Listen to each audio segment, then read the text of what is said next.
Hello friends, welcome to Nand Kishore classes. Today's lecture is going to be very interesting because today we are going to study congruence of triangles topic in depth starting from the basics. Have a look.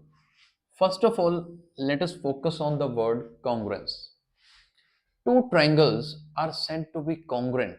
See, congruent means exactly same. Exactly same means having same shape and same size. When two triangles have same shape and same size, then we say that these two triangles are congruent. Now the point is, when can we say shape is same and when can we say size is same? See, shape is same when we can say when corresponding angles are equal. When corresponding angles are equal. If for two triangles corresponding, I will explain now what is the meaning of corresponding angles. When corresponding angles are equal, then we can say shape is same. When corresponding length of the sides is same, then we can say size of the triangles is same. And finally, if both things are happening together, that means triangles are congruent. Let us try to understand its meaning now. Let's suppose you have one triangle ABC ABC and second triangle I am having PQR. First of all, corresponding angle same. What is the meaning of that? Corresponding angles means, let's suppose this angle is 70 degree, this is also 70 degree. That means angle A and angle P are equal. They have same measure. B angle, let's suppose this is 60 degree, this is also 60 degree. That means angle B measure and measure of angle Q, these both are equal. And third remaining angle, obviously it becomes 50 degree because sum of all the angles of a triangle is 180. Now see, corresponding angles are equal now. Top angle is equal to top angle, left angle is equal to left one, right angle is equal to right angle. This is the meaning that corresponding angles are equal. And now I can say shape is same. But how to express now size? When corresponding sides are equal, for example, this side AB and PQ are equal. These are the corresponding side, left side and left side. If these two are equal, that means this corresponding measurements are same. AC and PR, AC and PR, and third is BC and QR. Now I can finally say triangles are congruent because corresponding angles are equal, corresponding sides are equal, triangles are congruent. Now let us discuss the sign of congruency. How I would write triangle ABC is congruent. This is the congruency symbol. Write equal sign and then reverse S is to be written before it. And then I am writing triangle PQR. So triangle ABC is congruent to triangle PQR. I hope this is clear till now. So for two triangles to be congruent, their corresponding sides should be equal and corresponding angles should be equal. Now the point arises, usually we get questions to check whether two triangles are congruent or not. Now how to check? Do we actually need to check all the conditions? No. We are not going to check all the three angles or all the three sides. So there are some rules that you need not to check all of them. We will check three of them. All are not required.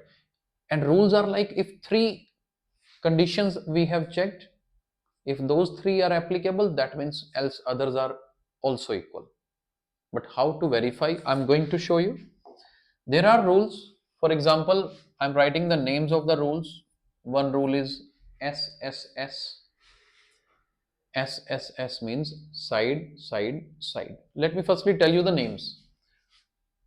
SAS side angle side, ASA angle side angle, RHS, which is right angle, hypotenuse, and any other side. AAS is also applicable. Actually, AAS is derived from ASA. It is also applicable. Total 5 conditions are there, 5 rules are there. One by one, I am going to explain meaning of all these. If you will attend this lecture till end, 100% sure that you will be able to apply them. So remain till end here. I'm going to start with SSS and we'll explain the way of writing also. For example, let's suppose we have triangle ABC, and what is the name of another triangle? Let's suppose next triangle is PQR. Okay, SSS means if corresponding sides of the triangles are equal, that means triangles are congruent. Now what does that mean? That means angles will be, corresponding angles will be 100% equal automatically. You need not to even check it. That is what the meaning of conditions. Even though you are not given anything about the angles, still we can say that yes, if sides are equal, that means angles are equal and hence triangles are congruent. How we will write here? Because writing part is very important in geometry. If we are not writing properly, marks are deducted. So be very careful. In triangle ABC and triangle PQR we are going. How would we write? AB is equal to this PQ. AC is equal to PR, and third condition BC equal to QR. There can be different reasons why we are writing. Maybe it is given in the question. If it is given, see, writing reason for each and every part is very important. Like AB is equal to PQ, why? Okay, it is given in the question. Same reason can be for others also given, but we need to write reasons why I am writing them equal. It can come according to the question. 3 conditions are fulfilled. When these 3 conditions are fulfilled, then I can write that okay, triangle ABC is congruent to triangle PQR. But why triangles are congruent? We need to write the name also. I'll write by SSS congruency rule or congruency criteria. This is the way one question needs to be proved. I hope SSS is clear to all. I'm going to apply the next one also, but way of writing, please check it because I'm not writing or repeating the way again and again. But yes, we'll focus on explaining the meaning of all the different rules. After SSS, it is the turn for SAS. Now, what is the meaning of SAS? It is clear angle lies between 2 sides. Let me write here. Let's suppose again I am drawing the triangle ABC along with the next triangle PQR. S and S, that means 2 sides are equal given. If 2 sides are equal, let me take any 2 sides. On random basis, I am taking AB is equal to PQ. Okay, and second side I am taking BC is equal to QR. Let's suppose these 2 sides are equal. SAS can be applied to verify whether triangles are congruent or not. If angle lying between them, see, AB and BC I am using, right? So angle coming between these 2 sides should be taken. Check this condition now. If these 2 sides are equal and middle angle of both triangles, if they are also equal, still I can say triangles are congruent. I hope you are getting it. This is about SAS. And there is one concept called CPCT. triangles are congruent, then next concept comes CPCT.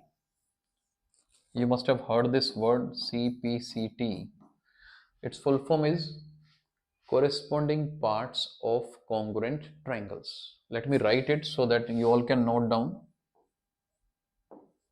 Corresponding parts of congruent triangles. Actually, what happens, corresponding part of congruent triangles, they are equal. Now, why this line is used? Actually, we use in a short form CPCT. When do we use it? Let's suppose in this question, we have proved that triangles are congruent. I have proved this upper triangle congruent. Triangle ABC is congruent to triangle PQR. By which criteria? By ASA congruency rule. Fine, I have proved these two triangles congruent. I have proved these triangles congruent by just using AB, BC and angle B.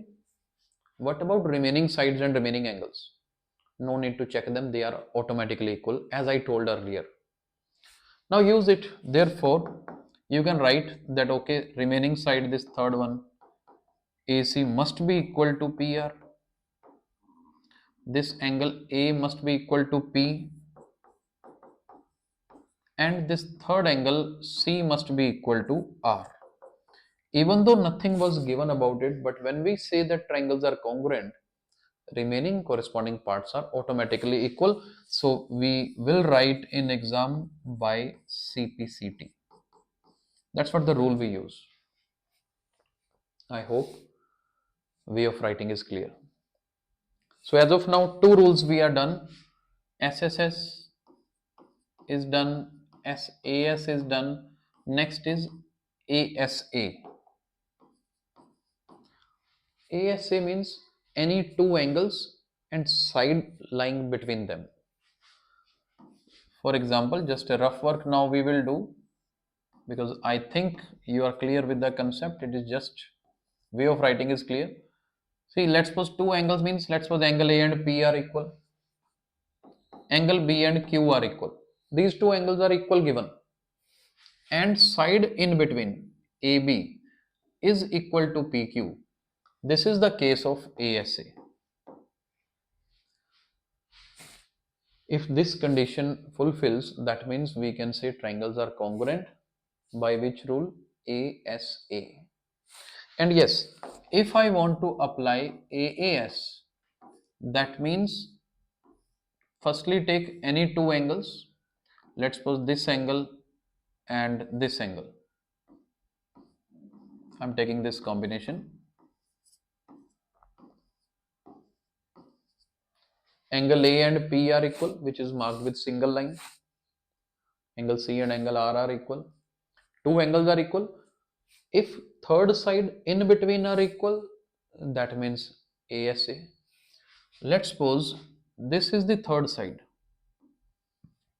Now this angle is used, this angle is used, and then this side is used. So this is the rule AAS, when we can say triangles are congruent. So SSS, SAS, ASA, AAS, and last rule is RHS. R means right angle, and right angle comes in a right angled triangle only. That means we need to take right angled triangle. Let's suppose one triangle is ABC and second triangle is PQR. Here angle B and angle Q are equal, we can say each 90 degree. So R condition is covered now. Secondly, H means hypotenuse. What is hypotenuse? AC is equal to PR. Whatever the reason is, if in my two diagrams one angle is 90 degree, hypotenuse are equal, and one more side, any side you can take. You can take BC equal to QR, or we can say AB is equal to QP. If these three conditions are fulfilled, one right angle, one hypotenuse, and one any other side, then by RHS we can say triangles are congruent. And do remember the rule CPCT. CPCT is used after proving the congruency. Like you have proved two triangles congruent by using any of the condition, any of the rule, but you are using three conditions, right? Remaining three will be equal, and that reason we will write by CPCT. I hope this concept is clear. This was an introductory lecture for the congruence of triangles. We will cover different types of questions in our upcoming sessions. Thank you so much for watching today's video.